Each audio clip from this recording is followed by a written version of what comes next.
Teoría del aprendizaje de Gagne. Tabla de contenidos. Biografía, el papel de la motivación en el aprendizaje, fases de aprendizaje, 5 categorías que contienen capacidades que pueden ser aprendidas, tipos de aprendizaje y cómo aplicar la teoría de Gagne en la vida cotidiana.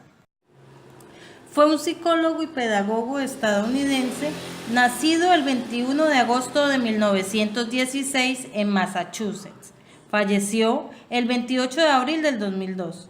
Su teoría del aprendizaje era ecléctica porque mantenía unidos los elementos cognitivos y conductuales.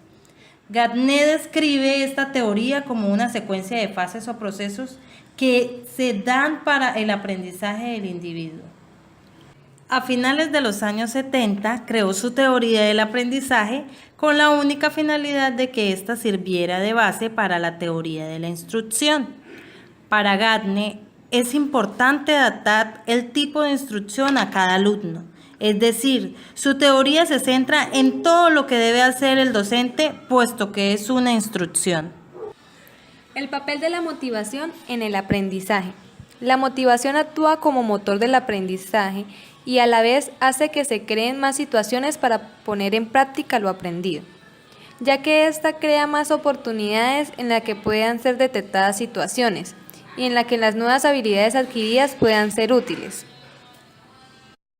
Para aprender es imprescindible que existan motivaciones, sea del tipo que sea, con la finalidad de que esta información sea atendida y procesada. En caso contrario, no se registraría la información ni se generaría un conocimiento. Fases de aprendizaje. Los mecanismos, según Gagne, se componen de distintas fases tales como fase de motivación, que son las expectativas. Fase de aprehensión, que es prestar atención a una sola cosa. Fase de adquisición, es la codificación del almacenaje. Fase de retención, guarda la información en la memoria a largo plazo. Fase de recuperación, que es recordar las cosas. Fase de generalización, que es volver a aplicar un conocimiento adquirido en cualquier entorno. Fase de desempeño, verificar que lo aprendido ha sido entendido. Fase de retroalimentación, que es identificar los aspectos faltantes para reforzar el conocimiento. Las capacidades que pueden ser aprendidas son las siguientes. Destreza motora. Son conocimientos que el individuo puede aprender, por ejemplo, cuando aprendemos a conducir un auto. 2. Información verbal. Son habilidades de comprensión, por ejemplo, de nombres o hechos, es decir, aprender a comunicarse. Destrezas intelectuales. Se refiere a la utilización de reglas y conceptos combinados con otras habilidades. Cuarta, actitudes. Definida como estados internos, siendo capacidades que influyen a la elección de acciones personales. 5. Estrategias cognitivas. Son los procesos de control de atención, de lectura, memoria y pensamiento que indican el uso a seguir de la información. Tipos de aprendizaje. Para Gagne, los dominios son el resultado del aprendizaje. Según él, el aprendizaje consta de 8 tipos. Primero, aprendizaje de señales. Es donde se aprende a dar respuesta ante una señal.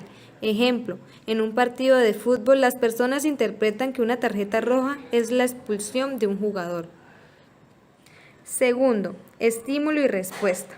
Es como una especie de causa y efecto.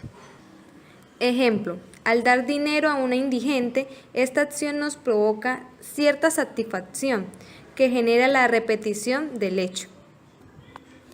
Encadenamiento. Aprende a conectar por series de 2 o más estímulos y respuestas.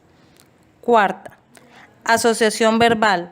Es el aprendizaje de secuencias de tipo verbal. Discriminaciones múltiples. Identificar diferencias y semejanzas entre un hombre y una mujer. Aprendizaje de conceptos. Cuando empieza a categorizar objetos, por ejemplo, la pera, el durazno, el banano y la fresa. El niño comienza a categorizarlos por ser frutas. Aprendizaje de principios. Es una regla que no podemos cambiar. Por ejemplo, las tablas de multiplicar. Resolución de problemas. Aprender a resolver un problema con los conocimientos ya adquiridos.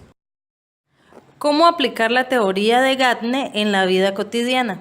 El docente es responsable del aprendizaje del alumno, pero consideramos que el alumno es el único responsable de la adquisición de conocimientos.